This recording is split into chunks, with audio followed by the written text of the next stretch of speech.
बिस्मिल्लाहिर्रहमानिर्रहीम। इस्लाम ने हलाल खाने का हुक्म देते हुए हमें हराम खाने से मना किया। यहाँ तक कि कोई भी जानवर या परिंदा जिसको इस्लामी तरीके से तकबीर पढ़कर हलाल ना किया जाए उसको भी हराम करार दिया गया है। फिर हम एक ऐसे जानवर का गोश्त कैसे खा लेते हैं कि जिसको इस्लामी तरीके से हलाल ही नहीं किया जाता बल्कि पानी से जिंदा निकालकर तड़पा तड़पा कर मार दिया जाता है। नाजरीन गिरामी, गैर मुस्लिम ना सिर्फ हराम जानवरों का गोश्त खाते हैं बल्कि इस्लाम में किए गए हलाल जानवरों को भी हराम तरीके से काटकर या बिजली के झटके से मारकर बगैर ज़िबा करके खाते हैं और हमारे सामने मछली की मिसाल पेश करके कहते हैं कि मुसलमान भी तो मछली को बगैर ज़िबा किए मार कर फिर गोश्त बनाकर खा जाते हैं, तो फिर वो कैसे हलाल होती है। आज की वीडियो में इन्हीं अहम सवालात के जवाबात कुरान और हदीस की रोशनी से दिए जाएंगे कि मछली ज़िबा किए बगैर कैसे हलाल है, मछली पानी में ही क्यों रहती है,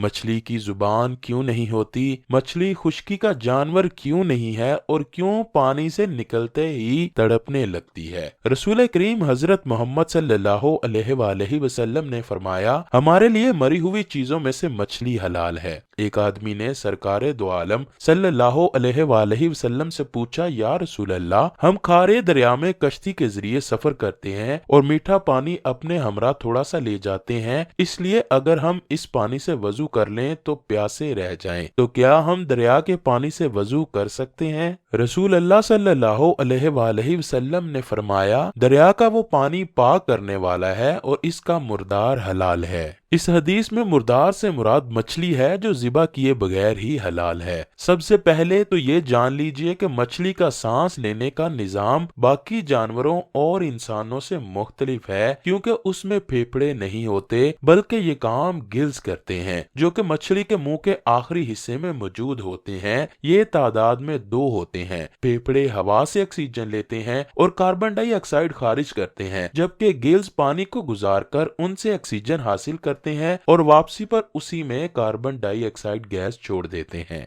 मछलियों को अल्लाह पाक ने खास आबी जानवर बनाया है जो अपनी मुकम्मल जिंदगी पानी में गुजारने के लिए बनाई गई है। इसलिए जैसे ही मछली को पानी से बाहर निकाला जाता है तो उसके गिल्स पानी से ऑक्सीजन बनाना छोड़ देते हैं, जिससे उसका दम घुटना शुरू हो जाता है। नाजरीन गिरामी, साइंसदान मछलियों की अब तक 21,000 से जायद इकसाम दरियाफ्त कर चुके हैं। एक तहकीक के मुताबिक मछली महज गजा नहीं बल्कि कई अमराज का बेहतरीन इलाज भी है। खास तौर पर रोगनी मछलियां दवाई असरात रखती हैं। उनके खाने से ऐसे कई अमराज से जिनका जिस्म के मुदाफती निजाम से गहरा ताल्लुक होता है, बचाव बहुत आसान हो जाता है। मछली में जो रोगनी तेजाब पाए जाते हैं वो ओमेगा 3 कहलाते हैं। ये तेजाब जिस्म में ऐसे हार्मोनी अज्जा की तैयारी रोक देते हैं जो हर किस्म के अमराज उनमें इजाफे और शिद्दत का सबब बनते हैं। मछली के रोगनियात की अहमियत और अफादियत का एहसास तकरीबन 70 बरस कबल हुआ था।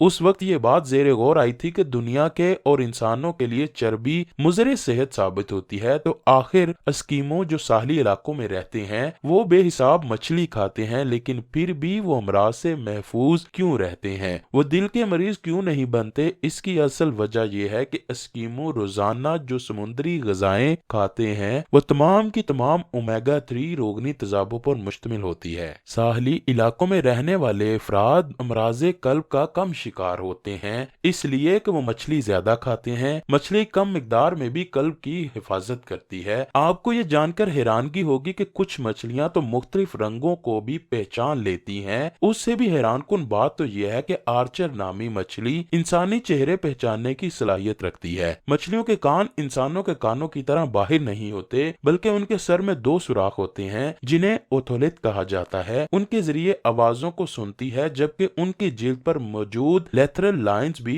उन्हें धीमी आवाजें और पानी में होने वाली गैर मामूली हरकतों को महसूस करने में मदद देते हैं। और तो और इलेक्ट्रिक एल नामी एक ऐसी मछली है कि जिसे अगर कोई इंसान हाथ लगाए तो उसे 600 वोल्ट बिजली का झटका लगेगा। नाजरीन ग्रामी, एक दफा एक शख्स हजरत अली शेर खुदा के पास आया और अर्ज करने लगा, ए अमीरुल मोमिनीन, हर जानवर के मुंह में जुबान है तो फिर अल्लाह पाक ने نے مچھلی کے منہ میں زبان کیوں نہیں بنائی اور وہ پانی میں ہی کیوں رہتی ہے؟ حضرت امام علی فرمانے لگے، بے شک اللہ نے مچھلی کو زبان بھی دی تھی اور یہ خشکی پر چل پھر بھی سکتی تھی جیسے کہ مگرمچھ، لیکن پھر اس نے خود پر ہی ظلم کیا۔ وہ کہنے لگا، اے علی کیسا ظلم؟ امام علی نے فرمایا، جب اللہ نے حضرت آدم علیہ السلام میں روح کو ڈالا اور یہ حکم دیا کہ ہر فرشتہ اس کو سجدہ کرے اور شیطان انکار کر بیٹھا، اللہ کی نافرمانی کر کے یہ کہنے لگا، میں آگ سے بنا ہوں اور یہ تو مٹی کا بنا ہے، تو یوں شیطان کو اللہ نے اپنے دربار سے نکال دیا۔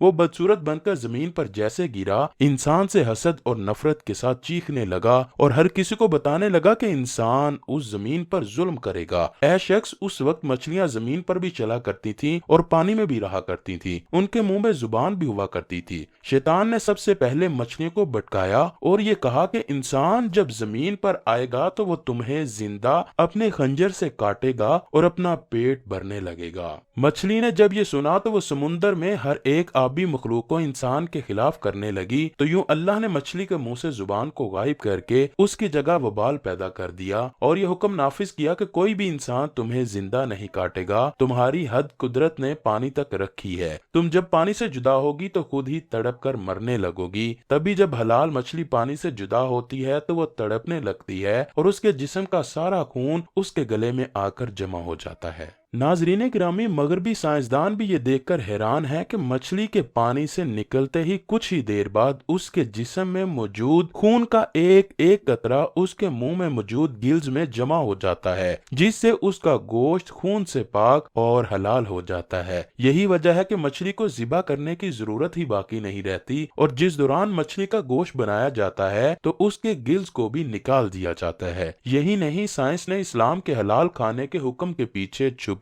حقیقت بھی آشکار کی ہے، کیونکہ جب کسی جانور کو ذبح کیا جاتا ہے تو اس کے دل اور دماغ کا رابطہ ختم نہیں ہوتا اور دل جانور کی وریدوں سے اور شریانوں میں موجود تمام خون کے باہر نکلنے تک دھڑکتا رہتا ہے اور اس طرح اس کا گوشت خون سے پاک اور حلال ہو جاتا ہے۔ اس لیے جب کسی جانور کو غیر اسلامی طریقے سے یعنی بجلی سے جھٹکا دے کر یا کاٹ کر ہلاک کیا جاتا ہے تو اس کا دل فوراً دھڑکنا بند کر دیتا ہے، جس کی وجہ سے جسم سے خون خارج نہیں ہو پاتا، جبکہ سائنسدان یہ مانتے ہیں کہ یہ جانوروں کا خون ہی ہوتا ہے جس میں مہلک بیماریاں پیدا کرنے والے جراثیم اور بیکٹیریا کی افزائش ہوتی ہے، اور جب جانوروں کے جسم سے خون ہی نہیں نکلتا تو پھر یہ گوشت بھی بیماریوں سے بھر جاتا ہے، جسے انسان کھا کر مختلف بیماریوں میں مبتلا ہوتا ہے۔ بے شک آج کی جدید سائنس بھی اب اس بات کو مان گئی ہے کہ جانور کی شارک کاٹ کر جب اس کا سارا خون بہہ جائے تو پھر ہی اس کا گوشت کھانا چاہیے۔ اللہ اکبر۔ اللہ پاک مجھے اور اس ویڈیو کو دیکھنے والے تمام افراد کو اسلامی شریعت پر مکمل طور پر عمل پیرا ہونے کی توفیق عطا فرمائے۔